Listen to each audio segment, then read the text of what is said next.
gagawin natin, everyone has faith, kahit po lahat. Meron tinatawag na pananampalataya. So, what kind is your faith? Hindi lahat, tayong lahat, meron mga pananampalataya. Amen? Iba-iba. Iba-iba ang ating pananampalataya. Kaya ngayon, titingnan po natin sa ating mga faith o sa ating mga pananampalataya. So, dito po ngayon, ang sabi po dito, that as we study the Bible, we learn about faith. Hindi lahat mayroong Bible. Diba? Maging iba, magkakaroon din sa kanilang mga pananampalataya. Now, sometimes, it is what we learn that gives us this faith. Kaya po dito sa Romans chapter 10, verse 17. Romans chapter 10, verse 17. Ang sabi po dito, ni pananampalataya kay Paul, as their faith cometh by hearing, and hearing by the word of Yahweh. So, dito po sa kanyang ginagawa, tayo po lahat para sa kanyang kakaroon ng pananampalataya. Now, meron po tinatawag na two types of faith to consider. Merong ginagawa. Now, ang sabi po dito, objective to faith. Yung objective to faith. The type of faith has been revealed by Yahweh and for which we are to obey. Kaya po dito sa inyo dito, Jude 3. Si Jude 3, sabi nga rito, Beloved, when I gave all diligence to write unto you of the common salvation, it was needful for me to write unto you and exhort you that we should earnestly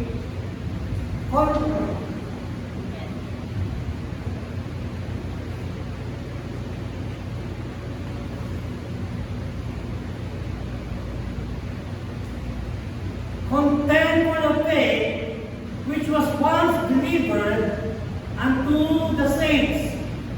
So, even dito po si Pablo, sabi sa Romans 16, verse 26, sabi naman niya dito, Romans 16, 26, sabi po niya, but now is made manifest, and by the scriptures of the prophets, according to the commands of the everlasting Elohim, made known to all nations for the obedience of faith. So, ginagawa dito. So, maging tinatawag din ang subject faith. Pero tinatawag na subject faith. Ang sabi na rito, an individual, personal conviction. Tayo po lahat magkakaroon sa ating lahat, bawat isa sa atin, magkakaroon ng tinatawag na personal conviction. So, even din po yung ating tinatawag na or even lack of conviction is a subjective faith. So, even this faith is to be derived from several sources. Merong mga ginagawa para sa kanila.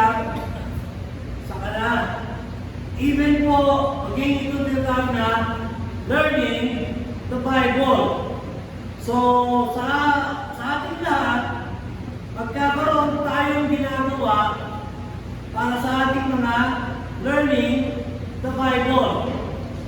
So, even po sabihin, hindi lamang the Bible, maging yung tinatawag na personal experience. Tayong lahat. Magkakaroon sa ating lahat ng mga personal experience. At tulad po ng ating nung tayo po ay nakakakilala sa ating Panginoon. Diba? Iba-iba po natin ng ating mga testimony. Diba? Amen? Iba-iba yung ating mga testimony. Iba-iba. Hindi natin pare-pareho. Kaya tayo po lahat ng tinatawag nating mga testimony. Maging sa ating mga birthday. Diba? So, katulad po sa akin, ako po ay nakakilala sa ating Panginoon.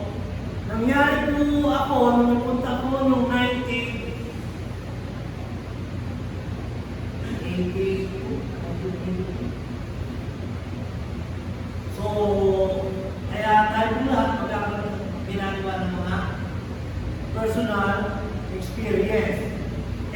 Ibig din po dito sinasabi, the learning from the experience of others. Yung faith po natin, maaaring maging sa Bible, magkakaroon ng faith. Magagawa natin para sa mga Bible nila. Tapos, pag nakakausap po natin sa iba, ikinukwento rin po na nila para sa mga personal experience. Kaya tayo po lahat, pag nagkakausap po natin sa kanila, tinutulungan po natin para sa kanila. And then, maging yung tinatawag na learning from the experience of others. Kakausapin natin yung iba para sa kanila. So, tayong lahat meron magagawa para sa kanila. So, even din po tinatawag na type of faith. Even reading the Bible declares several types of faith that various individuals exhibited. And then even tinatawag dito sa some of these are to be rejected, as the Bible declares them to be rejected of Yahweh. And then even some of these need to be put into practice in our personal lives. So, kaya po, maging ang mga sino sa kanila, meron pong ginagawa rin po sa kanila yung tinatawag na dead faith. Just like James 2:17. Katulad nito si Santiago. Sabi niya, James 2:17. Verse 17, sabi niya, even so faith, if it hath not works, is dead, being alone. So,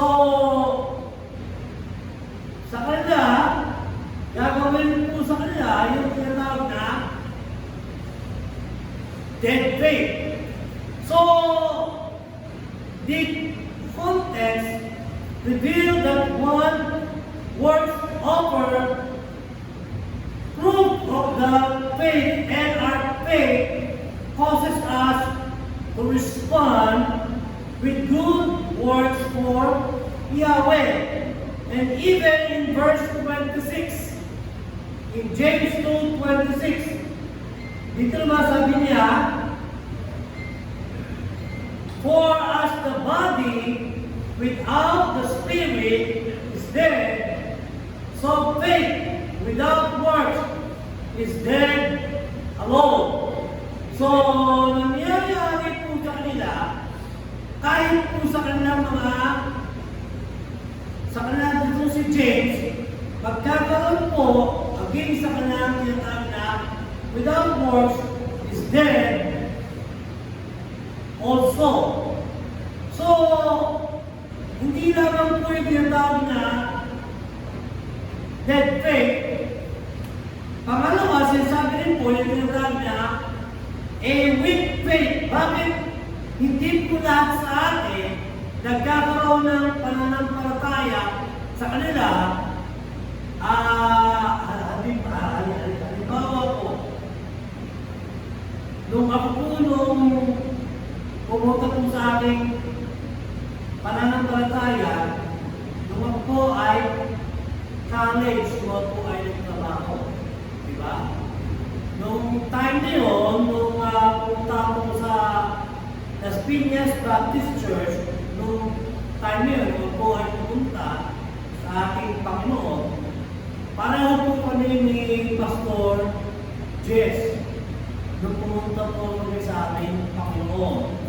At pagkatapos po ninyo, kaya natin nung umpisa, nagagawa namin yung tinatawag na weak faith. Kasi nung umpisa, hindi pa masyadong nagagawa natin ng malaki. Diba? Tingnan natin noon. Tuwing po kung pumupunta sa Las Piñas Baptist Church kay Pastor Terry Spears, mga time na yun. Alam nyo, pupunta po ng offering ng time na yun. Just like yung Sunday school, binibigyan po na noon, Sunday school pa lang noon, mga 9 o'clock, 9 a.m. yung time na yun, yung Sunday school. Umpisa magkaroon ng tinatawag na pinaka-worship, meron munang Sunday school ng time na yun. So, nung Sunday school pa lang noon, nag-offering mo. Pagkatapos, pagdating naman ng worship, another naman ng offering mo. And then, nung hapon naman, lahat naman po ng mga ating mga students, yung time na yun, meron kong ginagawa rin ng hapon, meron pa rin yung offering ng hapon. Pagkatapos ng gabi, meron din po tinatawag naman ng evening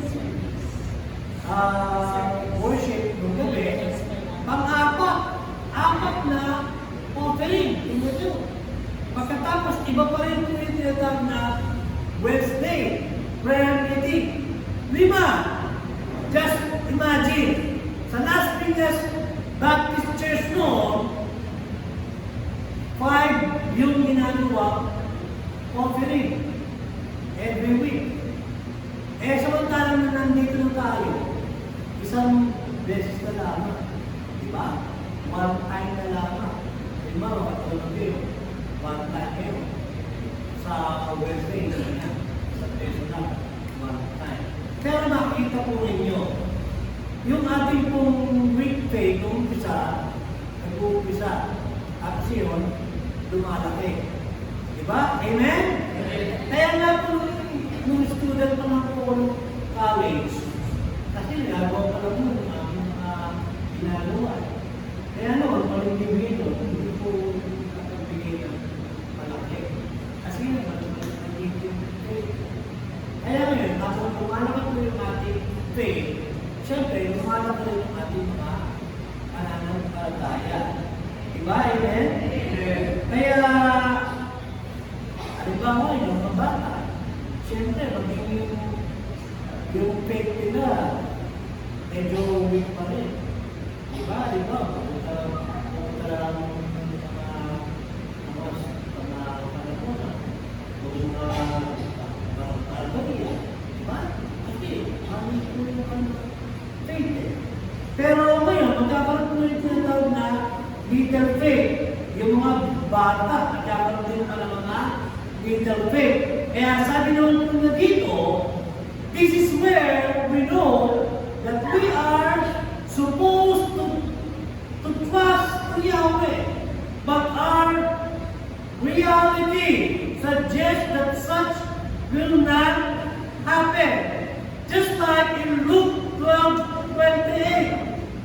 Sabi po niya dito sa Luke 12:28, ang sabi niya para sa little faith, verse 28, if then Yahweh so clothe the grass, which today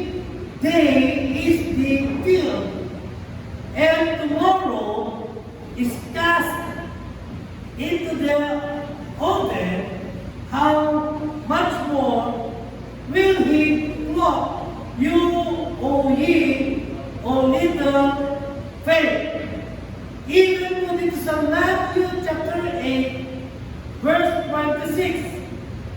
Matthew chapter 8, verse 26, sabi naman na dito, and he said unto them, why are ye fearful of you, O little faith? Then he arose and rebuked the winds and the sea, and there was a great calm. So,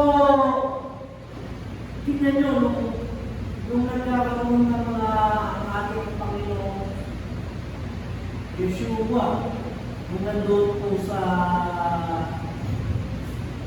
sea, sabi niya ng mga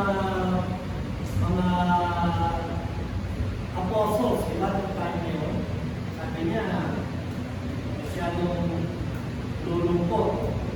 Kaya magkaroon ng tinatawag na wind calm nung walang ginagawa. Pero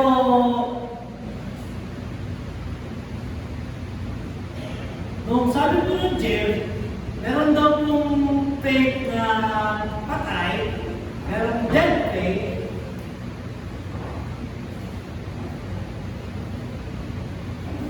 Meron din po tinatawag na weak faith, mahina, na mananampalataya.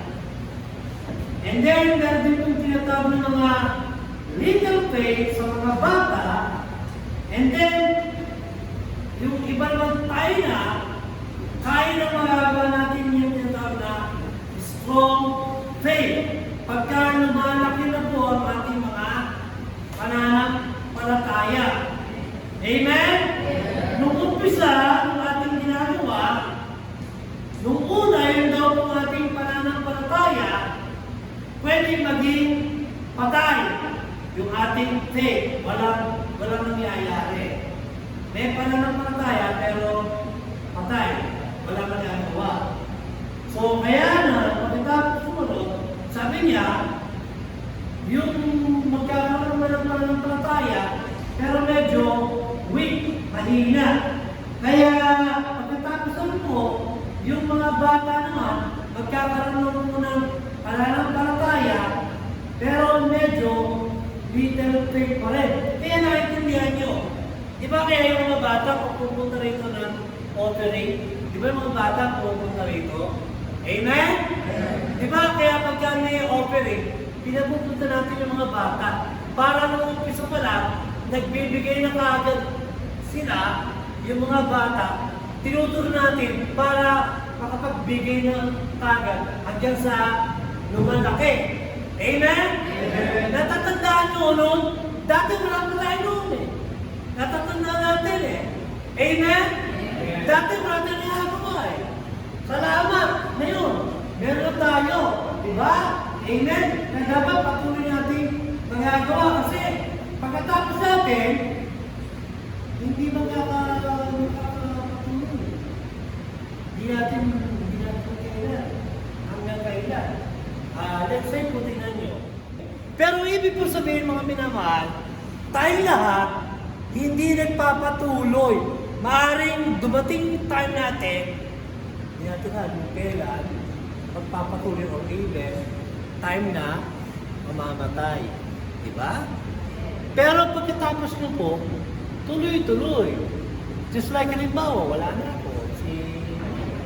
Andyan mo rin si Duki. Diba? O tayo ng pan. Tandaan. Diba? Amen? Pero salamat. Kaya salamat. O, you remember? Kuya, diba? Kuya Jose. Ang mga diba? Nag-umpisa po tayo. Gumagawa ko noon. Diba? Kaya hanggang natatandaan pa rin. O, natatanda ko nung Mark, diba? Mark, natatanda ko si Mark. Tsaka si JR, natatanda, diba? Nandun ako. Ginagawa ko. Ginagawa ko si JR doon, diba? Kita ko. Sabi ko, pag-iilangan tayo naman. Tinuuntog ko agad si JR, diba? Natatanda ako doon. Tanda ako, diba? Bata pa lang. O, diba? Tinuuntog pa natin si Mark kay JR eh. Ganun talaga nun eh. Diba? Tayo lahat, Meron pong mga tao, merong dead faith, talagang gano'n, merong weak faith, pagkatapos, meron po tinatawag na little faith, pero dito ngayon, meron tayo tinatawag na strong faith. Kaya, kumakayo ang ating strong faith sa atin. Kaya po sabi sa Romans chapter 4, verse 18 to 21, ang sabi ko nito, now, this makes one's confident that they are doing the Lord's will that He has revealed to us. Romans 4, 18 to 21. Ang sabi niya rito, verse 18, who against hope believed in hope, that He might become the father of many nations, according to that which was spoke, so shall thy seed be. And then 19, and being not weak in faith, he considered not his own body now, then when he was about 100 years old, neither yet the deadness of Sarah's womb. Verse 20, he staggered not of the promise of Yahweh true, and believed but was strong in faith, giving glory to Yahweh, and being fully persuaded that what he had promised, he was able also to perform. So again, tutuloy ko ulit yung strong faith. Meron pong tinatag na great faith. The great faith. Sabi naman po dito sa Luke 7:9. Luke 7:9. Sabi po rito, when Yeshua heard these things, he marveled of him and turned him about and said unto the people that followed him, I say unto you, I have not found so great faith, no, not in Israel. It is having the confidence that what Yahweh wills will be done.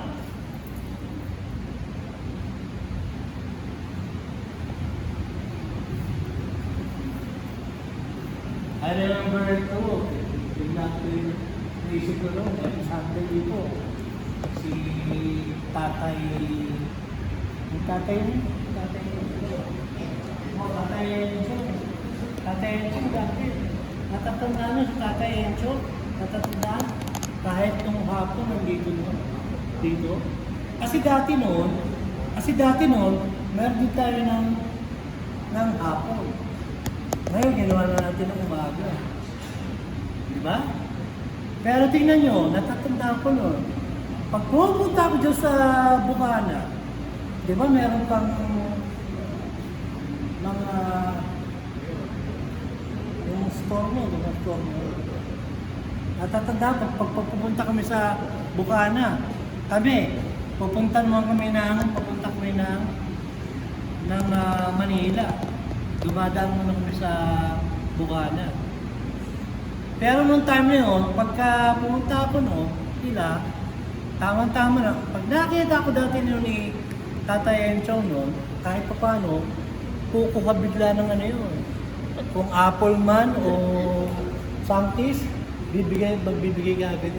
Siyempre si nanay wala doon. Dahil si tatay, diba? Kahit pa paano. Diba natatandaan nyo? Diba si Tatay Enchong kahit pa paano kukuha, bibigyan ako ng kahit pa paano. So, ibig sabihin, kahit yung time na yun, kahit pa paano nun, Pagka may binibigay talaga, may faith ka agad eh. Di ba? Strong faith, pagkatapos natin po tinatawag na great faith. Hindi lamang strong faith, meron po tinatawag na great faith po naman. Sabi po naman dito sa Luke 7:9. Luke chapter 7, verse 9, sabi niyo po yung tinatawag na great faith. When someone has a strong faith, it is also to be viewed as a great faith. So, meron po tinatawag na hindi lamang strong faith, meron po tinatawag na a great faith. In Luke 7, verse 9, sabi naman dito, Luke 7, verse 9, when Yeshua heard these things, he marveled at him and turned him about and said unto the people that followed him, I say unto you, I have not found so great faith, no not to Israel. So it is having the confidence that one Yahweh's will be done. And then, magiging tinatawag na no faith. So, kung meron great faith, dito naman, no faith, walang pananampalataya. So, kung meron gagawin, so kaya po nung una, yung ating mga pananampalataya, meron doon pong tayo lahat ng pananampalataya, meron doon pong patay na pananampalataya, meron po tayong mahina pananampalataya, pagkatapos meron pong maliit na pananampalataya, and then meron pong tinatawag na malakas na pananampalataya, pagkatapos meron pong tinatawag na great faith naman, pero wala rin pong tinatawag na no faith. Talagang wala. Wala talagang faith kahit sino. Diba? Yung mga makakakulong natin, maaalim sila, no faith. Kaya sabi, sa atin din po, pwede rin pong walang pananampalataya kahit sino. Kaya sabi po ito, it is impossible to not have any faith. Yung ibig, di ba talagang wala talagang pananampalataya kahit sino. Meron talagang iba kahit sino. So, one may not be believing Yahweh, thus having no biblical type of faith. So, one may not believe in Yahweh, thus having not biblical type of faith. But one has to have a certain amount of trust in everyday things. And then, Yeshua spoke of some as having no faith. Kaya sa Mark 4:40, Mark 4:40, and he said unto them, why are ye so fearful? How it is that we have no faith. It is impossible to please Him, for he that cometh to Yahweh must believe that He is, and that He is rewarder of them that diligently seek Him. Have you got the right kind of faith? So,